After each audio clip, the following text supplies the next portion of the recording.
হাই friends, মোৰ চেনেললৈ সকলোকে স্বাগতম জনাইছোঁ। আজি মই বনাবলৈ লৈছোঁ ৰসগোল্লা আৰু তাৰে কাৰণে গেছটো অন কৰি লৈ চচপেনটো পাতি লৈ তাত মই 1 লিটাৰ গাখীৰ এনেকৈ দি লৈছোঁ। গাখীৰখিনি খুব ডাঠ গাখীৰ, এইখিনি গৰুৰ গাখীৰ আৰু ৰসগোল্লা বনাবলৈ আমাক ডাঠ গাখীৰৰেই প্ৰয়োজন। এনেকৈ ঘনাই লৰাই থাকি গাখীৰখিনি উতলাই ল'ব লাগিব। গাখীৰৰ পৰা যাতে ওপৰত সৰ বিৰিঙি নুঠে সেইকাৰণে এনেকৈ ঘনাই লৰাই থাকি গাখীৰখিনি উতলাই ল'ব লাগিব। এফাল নেমু ৰস লৈছোঁ উলিয়াই এনেকৈ, আৰু তাত মই সৰু চামুচেৰে 4 চামুচ পানী এড কৰি ল'ম। গাখীৰখিনি উতলিবলৈ লৈছে আৰু এনেকৈ মই ঘনাই লৰাই গাখীৰখিনি উতলাই ল'ম। এতিয়া মই গাখীৰখিনিত নেমু ৰস দি ল'ম। সৰু চামুচখনেৰে এনেকৈ অলপ অলপকৈ নেমু ৰস দি ল'ম আৰু লাহে লাহেকৈ লৰাই থাকিম। বেছি জোৰ দি লৰাব নালাগে, লাহে লাহেকৈ লৰাই থাকিলেই হয়।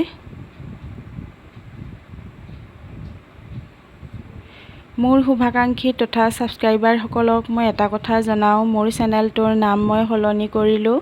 আগতে মোৰ PR কিটচেন বুলি আছিলে, এতিয়াৰ পৰা পূৰ্ণিমাৰ পাকঘৰ বুলি পাব।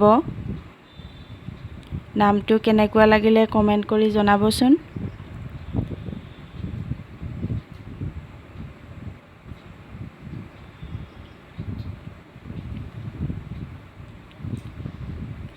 এনেকৈ ঘনাই লাহে লাহেকৈ লৰাই থাকিব লাগিব গাখীৰখিনি, আৰু মাজে মাজে মই নেমু ৰস দি গৈ থাকিম।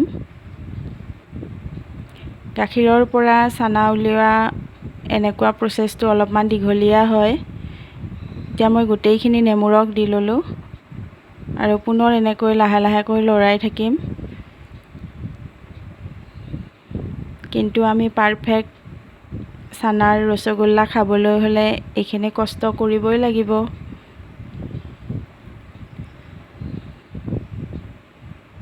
মোৰ চেনেলটো যদি ছাবস্ক্ৰাইব কৰি লোৱা নাই, প্ৰথমবাৰৰ বাবে যদি চাইছে তেনেহ'লে প্লিজ ছাবস্ক্ৰাইব কৰি ল'ব আৰু আহিবলগীয়া ভিডিঅ'সমূহৰ প্ৰথমেই ন'টিফিকেশ্যন পাবলৈ বেলটোও বজাই দিব। এয়া গাখীৰখিনি ফাটিবলৈ লৈছে আৰু মই লাহে লাহেকৈ লৰাই এনেকৈ গোটেইখিনি চানা উলিয়াবলৈ চেষ্টা কৰিছোঁ। ভিডিঅ'ত আপোনালোকে ফাৰ্ষ্ট দেখিছে, কিন্তু মই ইমান খৰকৈ লৰাই থকা নাই। গোটেইখিনি প্ৰচেছ দেখুৱাবলৈ হ'লে ভিডিঅ'টো যথেষ্ট দীঘলীয়া হৈ যাব। এইটো প্ৰচেছ আপোনালোকে চচপেনটো নমাই লৈও কৰিব পাৰে। মই কিন্তু গেছটো চিমত ৰাখিয়ে গেছৰ ওপৰতে এনেকৈ কৰি লৈছোঁ। এয়া গাখীৰৰ চানা ৰেডি হৈ গৈছে। এতিয়া মই পাতল কটন কাপোৰ এটুকুৰা লৈছোঁ আৰু তাত মই গোটেইখিনি চানা এনেকৈ দি ল'লোঁ পানীটো সৰিবলৈ। এতিয়া টোপোলাৰ নিচিনা এটা বান্ধি ল'ম আৰু চানাখিনিত প্ৰেছাৰ নপৰাকৈ লাহে লাহেকৈ হাতেৰে এনেকৈ আঁতি ল'ম পানীটো। এয়া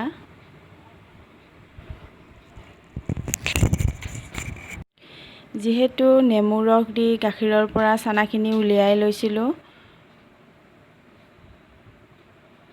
এতিয়া মই ঠাণ্ডা পানীৰে 2-3 বাৰ ভালকৈ চানাখিনি ধুই ল'ম, হাতেৰে বেছি প্ৰেছাৰ নিদিয়াকৈ।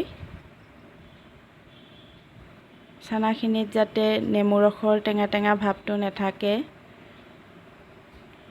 আৰু পুনৰ এটা টোপোলাৰ নিচিনা কৰি লৈছোঁ আৰু চানাখিনিত প্ৰেছাৰ নিদিয়াকৈ এনেকৈ পানীখিনি টুকি লৈছোঁ।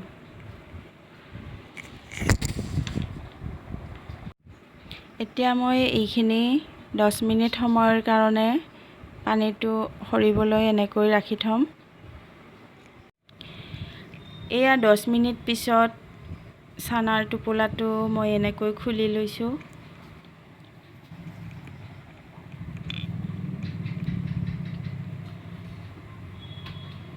আৰু হাতেৰে ভালকৈ এনেকৈ গুড়ি কৰি ল'ম।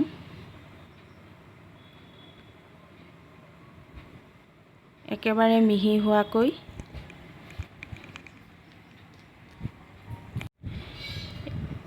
এয়া মই চানাখিনি ভালকৈ গুড়ি কৰি লৈছোঁ আৰু বাইণ্ডিঙৰ কাৰণে এচামুচ ময়দা ইয়াতে দি ল'লোঁ আৰু গোটেইখিনি ভালকৈ মিক্স কৰি লৈ এটা বলৰ নিচিনা বনাই ল'ম। ৰুটি বনাবলৈ আমি যেনেকৈ আটা মঠি লওঁ, এয়া মই ঠিক আটাৰ ডোটোৰ নিচিনা তেনেকুৱাকৈ বনাই ল'লোঁ। এতিয়া মই হাতৰ তলুৱাৰে 5 মিনিট এনেকৈ লাহে লাহেকৈ প্ৰেছাৰ দি গোটেইখিনি মঠি ল'ম।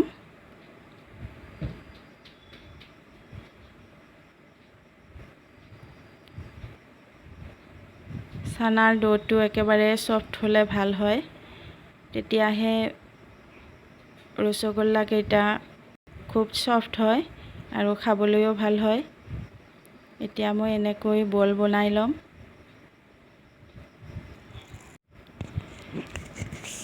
এয়া মই গোটেইখিনি চানাৰে এনেকৈ বল বনাই লৈছোঁ। ৰসগোল্লা বনাবলৈ এই বলবিলাক ফাটিব নালাগে।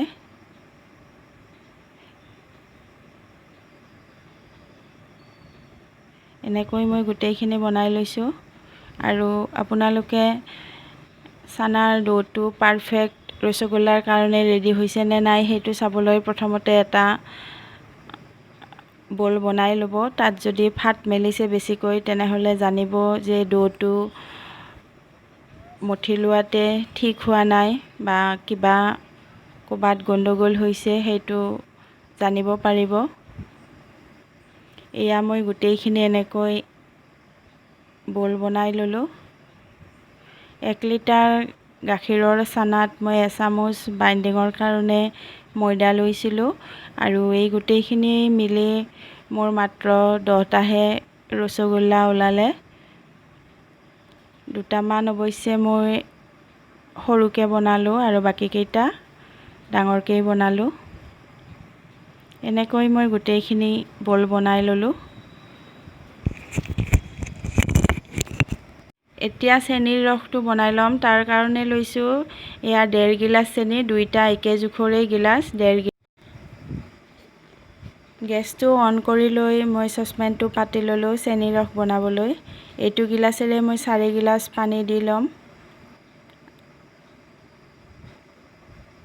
আৰু এই একেটা গিলাচেৰেই মই 1.5 গিলাচ চেনিও ল'ম।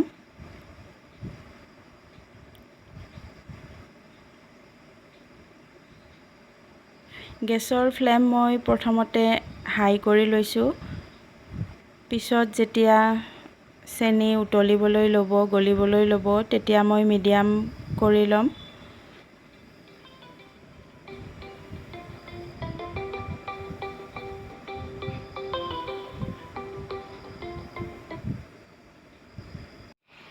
চেনিৰ ৰসখিনি সোনকালে উতলিবলৈ ঢাকনি লগাই ৰাখিছিলোঁ আৰু গেছৰ ফ্লেম হাই কৰিয়ে ৰাখিছিলোঁ।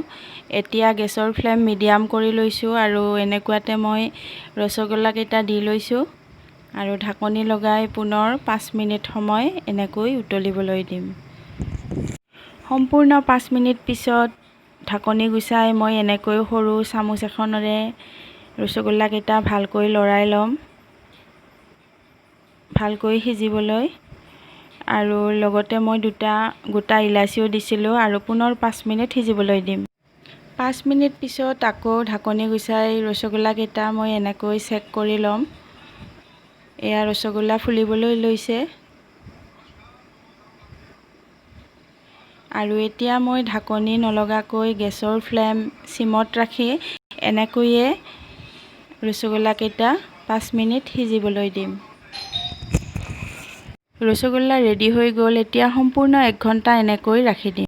এয়া সম্পূৰ্ণ 1 ঘণ্টা পিছৰ ৰসগোল্লা। চাওকচোন কেনেকুৱা স্পঞ্জি হৈছে আৰু এনেকৈ ঘৰতে স্পঞ্জি সুস্বাদু ৰসগোল্লা বনাই খাব পাৰি। ৰেচিপিটো যদি ভাল লাগিলে তেনেহ'লে লাইক, কমেণ্ট, শ্বেয়াৰ, ছাবস্ক্ৰাইব সকলোখিনি কৰি দিব। লগতে বেল আইকনটোও বজাই দিব। পুনৰ লগ পাম নতুন ৰেচিপিৰ সৈতে। বাই।